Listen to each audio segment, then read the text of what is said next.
Hey, everybody, welcome back to Mack and Mike. We have our special friend Brent with us this week. Mack's been a little under the weather, so he wanted somebody to carry the ball talking because he might Special start friend? coughing at any particular point.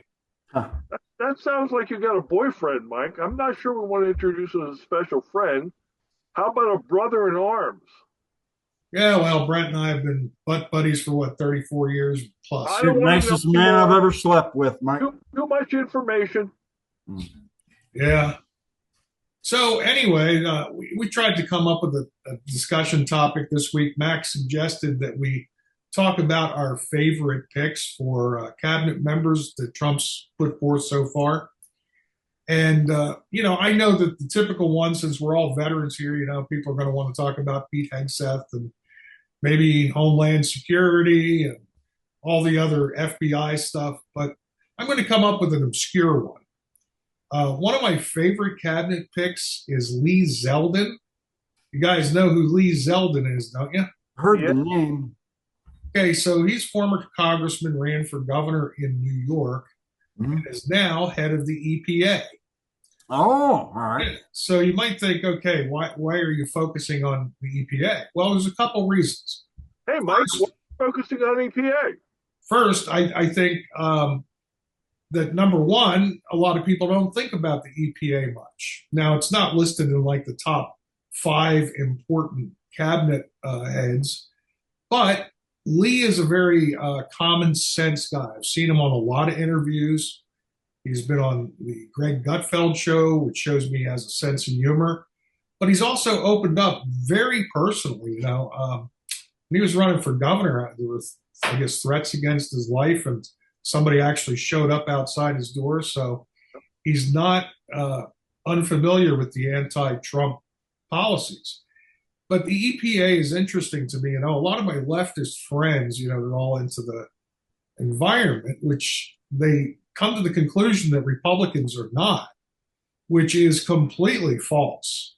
As a matter of fact, do you guys know who started the EPA? Reagan. Richard Nixon. Brent's right. Richard Nixon back in 1970. Now, ever since, We're a font of information. oh, I am. I mean, We're not just another pretty face. well, one of my friends, John, down in the Outer Banks, Mac, you met him. Uh, Yes. he owns a bagel shop, but he's a really smart guy. He's an engineer who just sort of gave up that life to own a bagel shop on the Outer Banks, and he's big into the environment. He's a Democrat, but he's an NRA gun toting. A lot of his views are kind of right wing, and yet he calls himself a Democrat. And I asked him why, and he said, "Well, I'm into the environment." Now, in the Outer Banks, the environment is very important because it's by the ocean.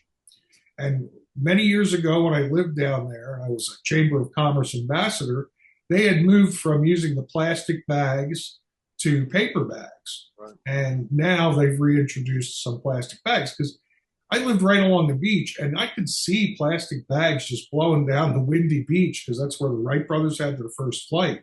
Right. And, Beth and I used to go down to the beach and clean it up too because there's a lot of trash left behind by tourists and people that just don't care. But back to Lee, one of the things that he's gone through sort of a transition where he was a little bit more right wing, but now he's come sort of to the center on the environment. And I think that's where most people really are if they stop and think about it. Look, I have never run into anyone that's a reasonable person that doesn't want clean water and clean air. It's extremely important. Yeah. And, the arguments come from the right. Well, China, India, and these other countries, they're not doing their part. Well, okay, that's true. But just because you can't justify your own behavior by pointing to somebody else's bad behavior. Huh.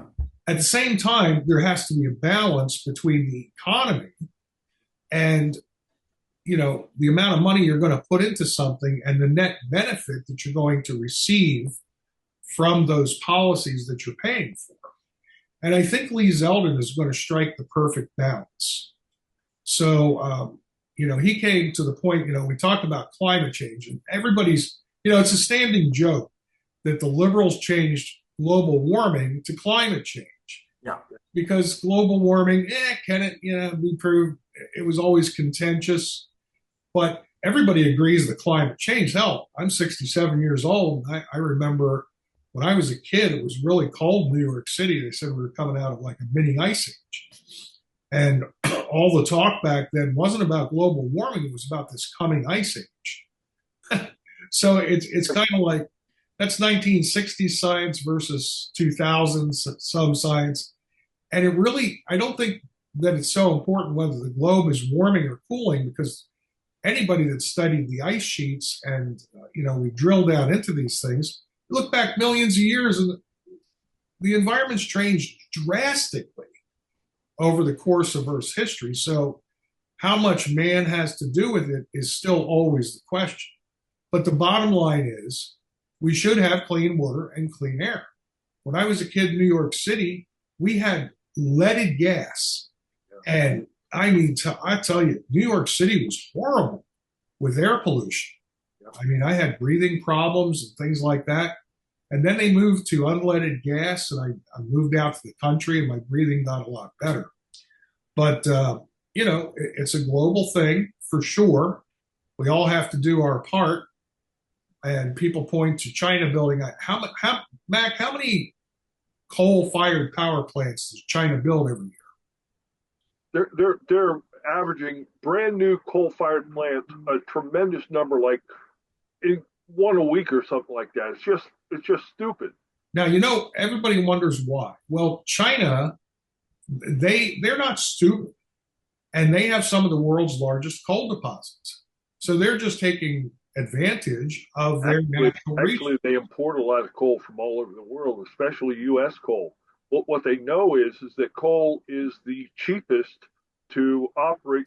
I mean, from raw fuel into energy, and they're taking advantage of it because, according to the Paris Climate Accord, they are a developing nation, and of course, the United States is not a developing nation. One of the reasons. Well, my source. Yeah. Let me tell you, my source is Grok. Okay, and they say China is the number one producer of coal in the world.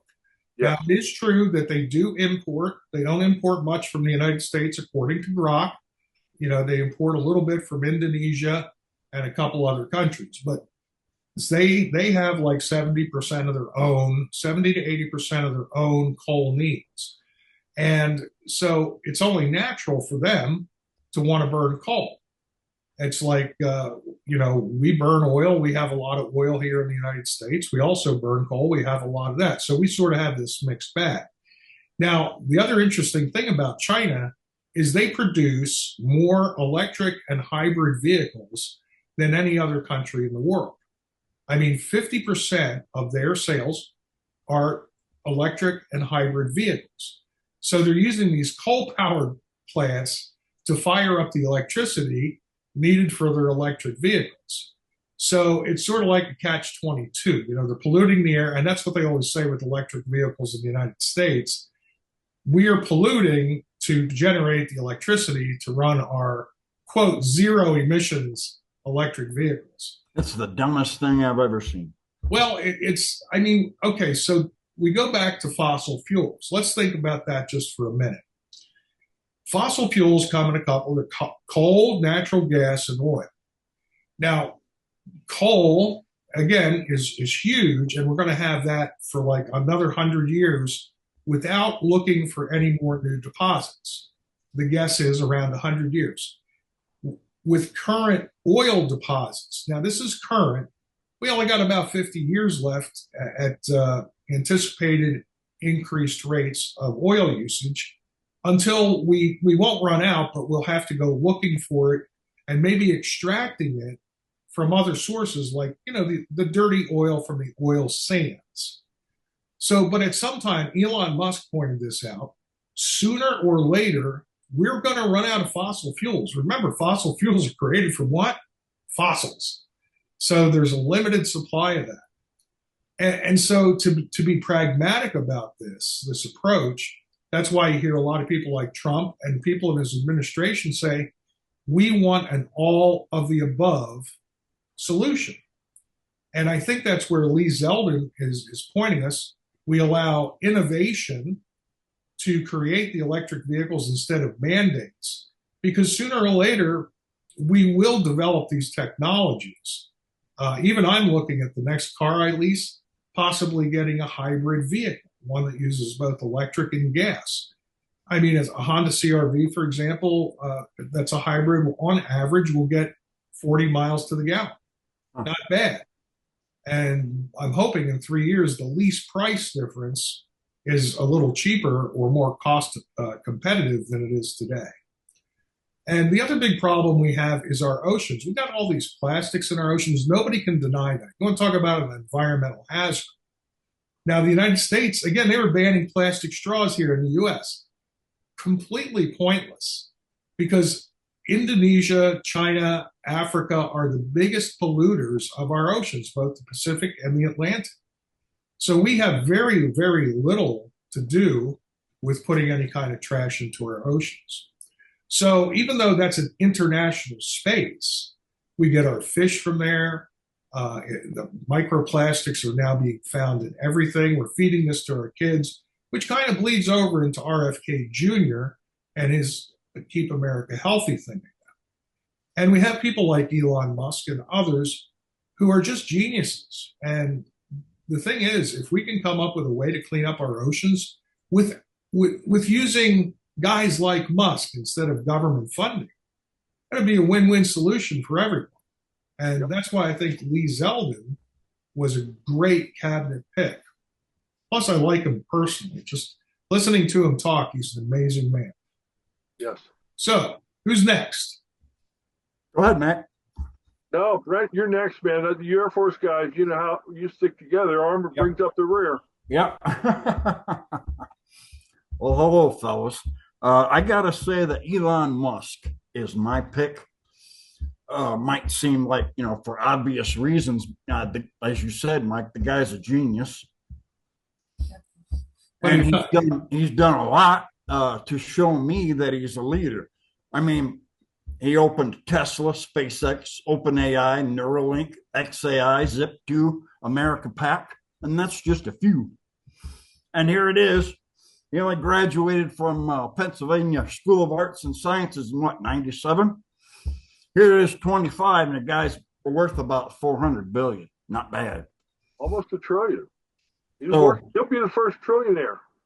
I bet he will be. I thought maybe Tiger Woods would be, but I don't see that happening. So it's government efficiency. That's quite a name. I was going to mention that too. He's going to head up Doge. I think that's fantastic. If there's anybody that knows how to make cuts, it's Elon Musk. Walk in the door and say 80% of you are fired. I like that. So, Brent, who do you like as a cabinet pick since he's not a cabinet member? Pete Hegseth. You like Pete? Pete it's been said that he's a little too young. I disavow that fallacy. I think the guy's been through plenty. I think he was educated at Yale, was an Army infantry officer, did a few tours over there. So I not only respect him as a fellow veteran, but to think that a fellow veteran is now the Secretary of Defense, that makes sense to me. Yeah. And I think Pete's going to handle it like he did everything else. I mean, I've saw him shut down reporters and so forth on TV, and he doesn't take their crap. I used to see him on Fox, and he was the kind of the right-wing ad to this panel. And he's very intelligent man. I mean, far above my pay grade.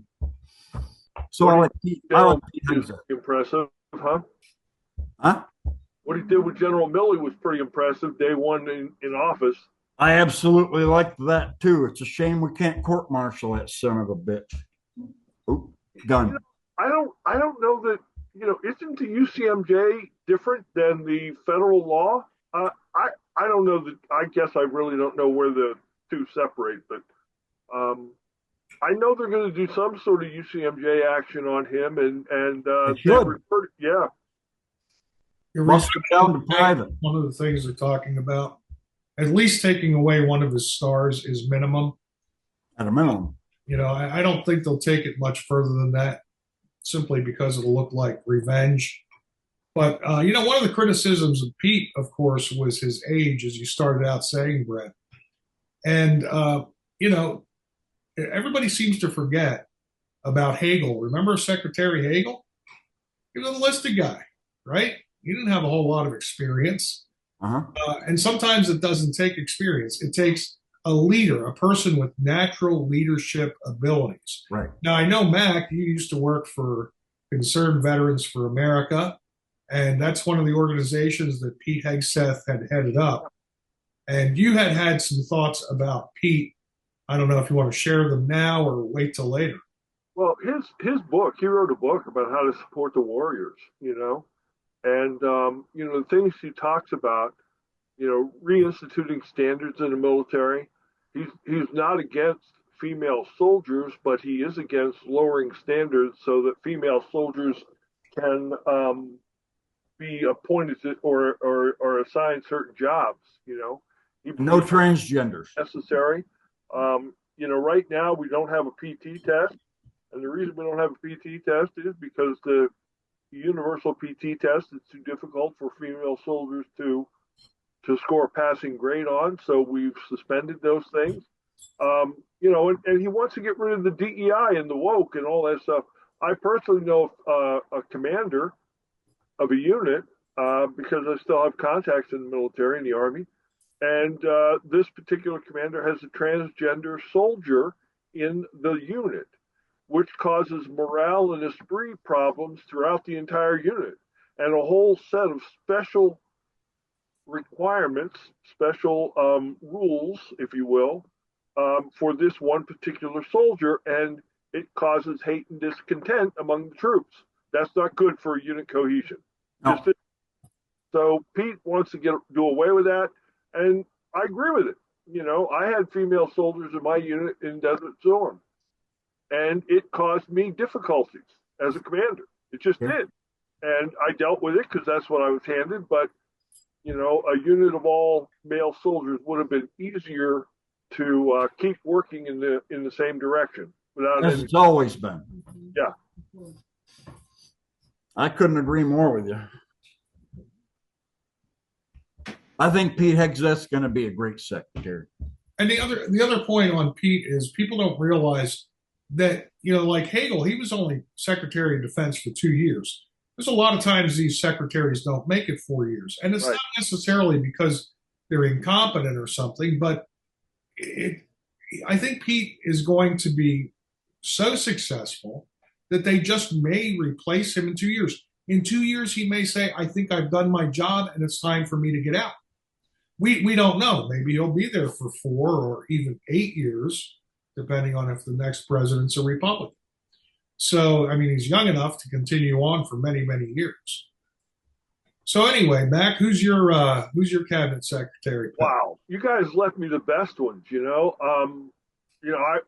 Rubio for Secretary of State is an absolute slam dunk. He's already over in Denmark negotiating on Greenland. Talk about hitting the ground running. But Bassett for Treasury, the guy's a financial genius. He's smarter than most everybody else in the world, and I mean that sincerely. I'm not. When it comes to matters of finance, and so he's an excellent pick. Excuse me.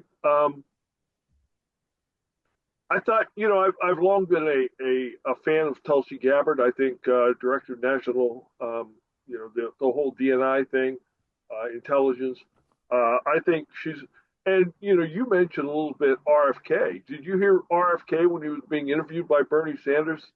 And they were indicating some problem with him maybe being influenced by Big Pharma. Yeah.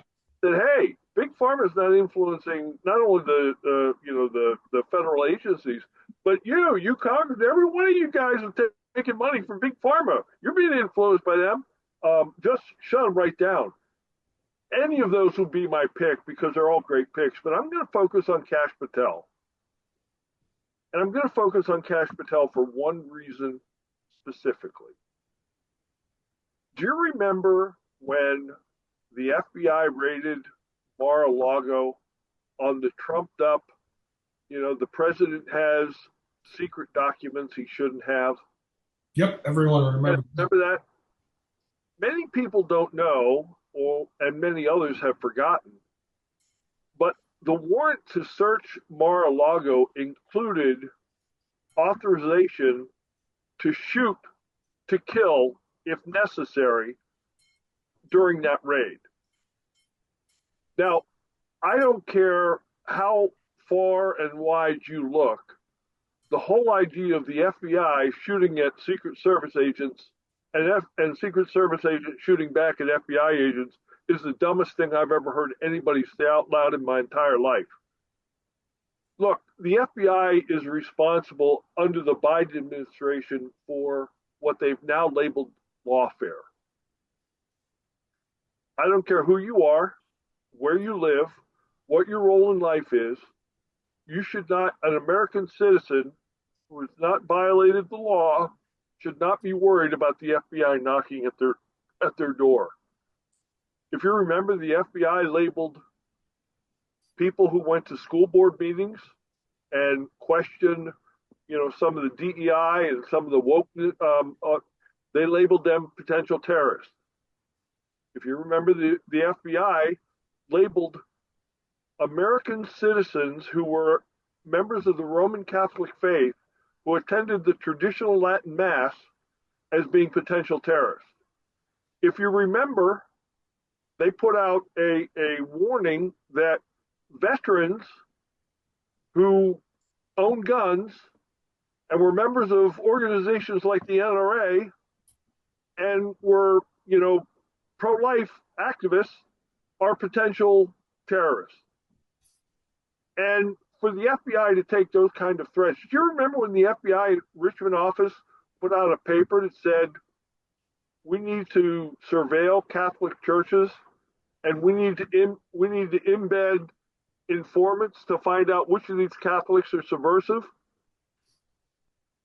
The point I'm trying to make is that under the Biden administration, the FBI, either through fake FISA warrants or through all kinds of various misdeeds, have completely ruined any kind of confidence that Americans can have in the FBI.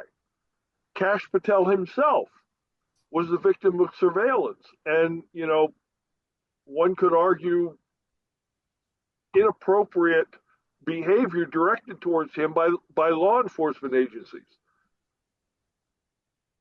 He was a member of the Department of Justice. He was an intelligence officer and a couple of different. He's never been a member of the FBI, but he's been in the intelligence work for a long time. When he was doing his, Senate confirmation hearing, he was attacked several times based on false information, which he stood up to and responded to appropriately. I guess the bottom line I'm trying to get to with Kash Patel is that our FBI, the Federal Bureau of Investigation, must be completely squeaky clean. There cannot be any even appearance of impropriety. There can't be any appearance of lawfare. There can't be any appearance, of any kind of political motivation for the work that they do. And I can't tell you the number of times in the past under the former FBI director, and that was both Comey, and who was the guy that was in there after Comey? Name escapes me right now. But they were absolutely political partisans. And remember Comey coming out and saying when Hillary Clinton did the whole bleach bit thing and smashed her phones and with the hammers. Well, no Department of Justice attorney would actually take this to trial. Yeah, well, how about giving it to the Department of Justice and letting them decide? The director of the FBI is not supposed to make those decisions. So all of the positions that we've talked about, of course, are very important. And, Mike, you chose Zeldin and EPA, which was an interesting one. Well, I did that because I figured you guys were all going to talk about the ones that you mentioned. I had to come out of the box. Yes, of course you do, because you're down there in the sand, not in the gravel. You're below the gravel in the sand. And I like Brent's pick of Hegseth because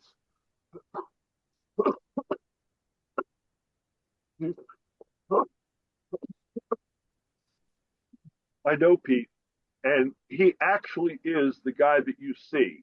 He actually is the guy who just wants the military to perform their mission and not be a social experiment. And our military has long been used as a social experiment. Proof in fact, um, one of the first things Trump did is all those members of the military who were kicked out because they refused to take the COVID vaccine, they have a standing offer. Come back in. Not only did you get back your rank, not only did you get promoted if you would have been promoted in the interim, but you get your back pay.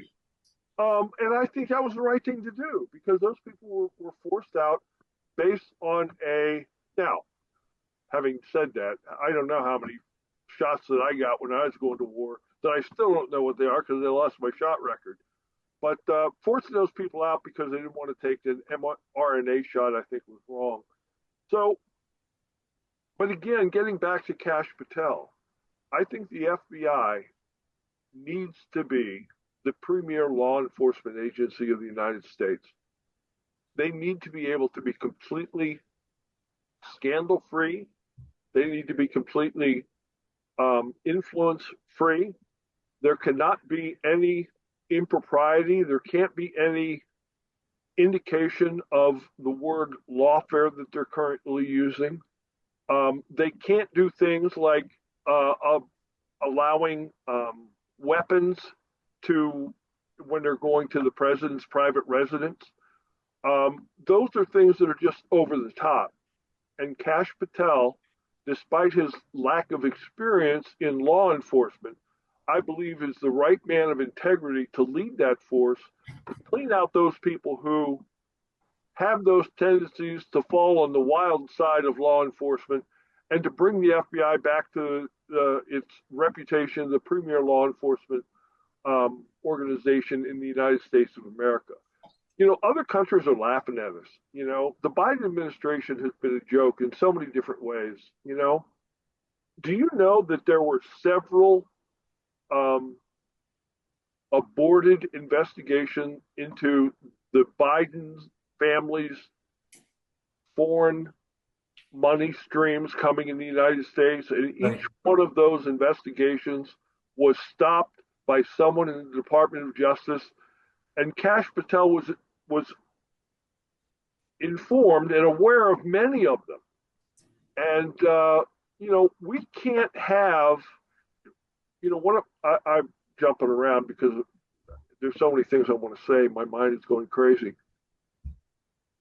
If you watch the news and some of these left-leaning news people today, what are they saying about the Trump administration? This is an oligarchy. We have all these rich people that are going to run things, and it's going to be terrible for the poor people. Let me tell you something. Under the Biden administration, it truly was an oligarchy, right? Yeah. I mean, you had the Biden family, and you had the Clinton family, and you had various members of Congress. How much money has Nancy Pelosi made through, and others, I don't mean to pick on her, but others who have made literally millions of dollars while they have been, quote, public servants, and no investigations have been done. And, you know, the American people are tired of it, which is why Donald Trump got the majority of the popular vote as well as a pretty heavy electoral college vote. So I think, and there's so many good ones, but I think Kash Patel, because of the immediate effect, you know, I wanted to say Tom Holman too, right? How many people has he already kicked out of the head of ICE? How many people has he already kicked out of the United States of America that needed to be gone? And you know, that's an interesting subject. You know, I want to run the numbers on it. I haven't done it yet, but I think we're going to have to like deport 10,000 people a day in order to even get close to. I think 11,000 a day is what the average was coming in under Biden. Now you got 1,000 going out. Yeah, now we only have 1,000 going out. You're going to need 10,000 a day, and they're opening up Gitmo, which is I think is great. I actually thought of why not open Gitmo more than a month ago. Start putting. Hegseth said about 30,000 or worse of these people are going to end up in Gitmo. Yeah, it'll everybody thinks it's going to happen all at once. It's not going to happen overnight, but it can take up to 30,000 and be maybe expanded to more. Now that's going to cost the taxpayers money. So I think they're going to have two sections of Gitmo. Probably one is for lower level crimes where we can't get them back into the country. It's sort of like a waiting area instead of putting them in jails in the United States where we're already overcrowded. Move them offshore, let them sit there and wait until we can get them transported out. Now, Trump said too, some of these people we don't want to send back to any country because there's a high likelihood that they'll get out of the prisons there and come back here again. So we don't want that recidivism. And so I think you're right with Pete Hegseth and Tom Holman and Kristi Noem. Kristi Noem is another great pick, right? I mean, yeah, right there in the front lines, watching these people being rounded up.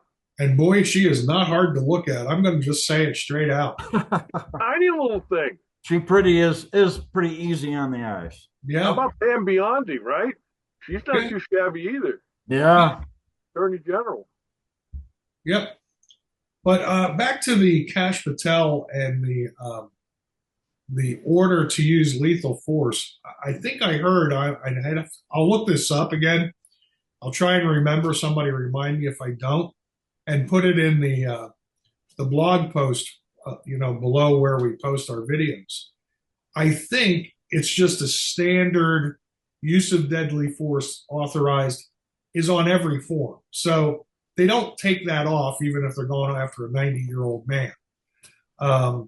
So I'll double check. Mar-a-Lago and the president's residence, they better take it off. Well, It's just a standard form is what I heard. Now, I don't know. Again, I'll verify because that's what I do best, I hope, is Mike the Verifier Kelly. Now, I've proven you've had bad ingestion in the past. What? I've proved you've had a bad ingestion of data in the past. For example, what? I'm trying to think of this place where you would go and you swore by this place. I've never sworn by any one place. This place you did. I use multiple resources all the time. But at any rate, my point was, I said that's ran by the Clintons, No, it ain't. Later we find out it's ran by the Clintons. That's why there was nothing ever bad to say. You'd have to cite that. Now, I have used things like factcheck.org, Snopes, and others because even though I know they are left-leaning, the point being, when a left-leaning organization makes the point that the right-wingers are trying to make, like me, then I think that's evidence to the left-wingers that I'm trying to approach. Mm-hmm. You know what I say? Because I'll say to a liberal or a Democrat, well, look, you agree, Snopes and factcheck.org. That's what it was, Snopes. Snopes.